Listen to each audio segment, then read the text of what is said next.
तो आप लोग देखिए, the chief guest with his wife, इसमें 4 ऑप्शन दिए गए हैं। इसके बाद ब्लैंक बनी है, पूछा है हैज़ लेफ्ट होगा कि आर लिविंग होगा, हैव लेफ्ट होगा कि लेफ्ट होगा। ठीक, तो इसका आंसर हैज़ लेफ्ट होगा। क्या होगा? Has left. चीफ गेस्ट अपनी वाइफ के साथ चले गए हैं। अच्छा, ये क्वेश्चन कहाँ के हैं? विद्या के हैं, मॉडल पेपर में से ये लिए गए हैं। आप ये क्वेश्चन देख सकते हैं, इनके आंसर आप खुद बता सकते हैं। अच्छा, आर लिविंग इसलिए नहीं होगा क्योंकि chief guest with his wife, ये आप सोच रहे होंगे प्लूरल का सेंस दे रहा है, 2 लोग जा रहे हैं। चीफ गेस्ट अपनी वाइफ के साथ गया, मेन चीफ गेस्ट यहाँ पे एज अ सिंगुलर वर्क कर रहा है, तो आर जो है प्लूरल के साथ लगता है, तो ये ऑप्शन नहीं लगेगा। यही लॉजिक ही मेन समझना होती है, क्योंकि अगर ये लगेगा तो क्यों लगेगा, इसका जवाब आपके पास होना चाहिए। उस टाइम पे अगर आप बातें करेंगे, समझेंगे नहीं, ध्यान से नहीं देखेंगे, तो आपको कहाँ आएगा। ठीक है, जब इधर देखिए हैव लेफ्ट, हैव भी प्लूरल के साथ लगता है, इसलिए हैव का ये प्लूरल तो है नहीं, सिंगुलर का सेंस दे रहा है, तो ये भी नहीं लगेगा। लेफ्ट यानी चले गए हैं, ये गए, ये भी यहाँ भी यूज़ नहीं करेंगे सिचुएशन में, हैज़ लेफ्ट ही है, चले गए हैं। ठीक है, अगला क्वेश्चन है have been waiting here for dash time.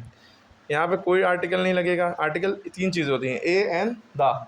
A and the, an vowel sound के पहले लगता है, वॉवल साउंड से पहले, और ए कॉन्सोनेंट साउंड से पहले। ठीक है, ये ना सोचिएगा वॉवेल 5 होते हैं तो 5 ए ई आई ओ यू से पहले ही लगेगा, ऐसा नहीं है।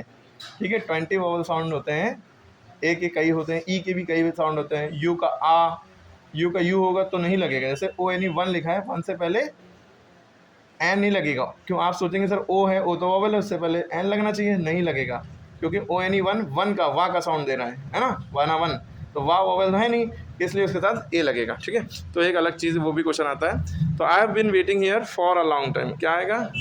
For a long time. यहाँ पे तो वहाँ पे सेंस ऐसा है, ए आएगा। I usually study in the library for an hour after class. यहाँ पूछ रहे हैं कि यूजुअली जो है ज़्यादातर, आप अक्सर ज़्यादातर मैं लाइब्रेरी में पढ़ता रहता हूँ 1 घंटा क्लास के बाद।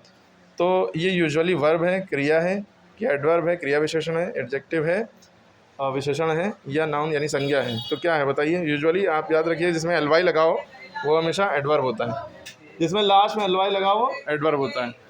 अब एक्सरसाइज फॉर हेल्थ गुड, अरे भैया सब्जी वाले, अब देखिए यहाँ पे exercise for health good doing is, इसका क्या होगा?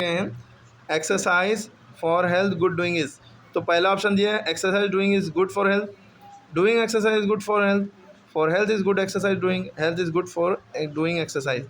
तो सबसे गलत ऑप्शन डी वाला है, ये तो होगा नहीं। फॉर हेल्थ ये भी गलत है, exercise doing is good for health ये भी गलत है, doing exercise good for health यानी बी ऑप्शन सही है।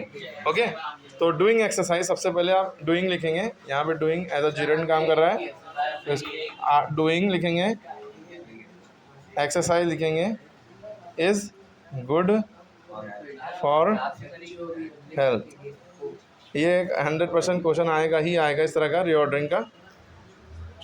चूज रॉन्ग स्पेल्ड वर्ड, इसमें गलत स्पेलिंग वाला वर्ड बताइए। 4 वर्ड लिखे, पहला लिखा है टीज़र, दूसरा लिखा है टीदिंग, तीसरा है टेडियस या टीडीएस, और डी जो है टीटो टॉलर। क्या होगा? गलत स्पेलिंग कौन सी है? वेरी गुड, टीटो टॉलर हो गई। देखिए इसमें टीटो टॉलर में टी ई ए लिखा है, टी माने तो चाय होता है, टॉलर तो टी डबल ई होता है। टीटो टॉलर की स्पेलिंग क्या होती है? T E T double E T O, टीटो T A double L E R, टीटो टॉलर। ओके, टी ई ए की जगह टी डबल ई होना चाहिए, तो ये गलत था। तो आपको ये समझ में आ गई।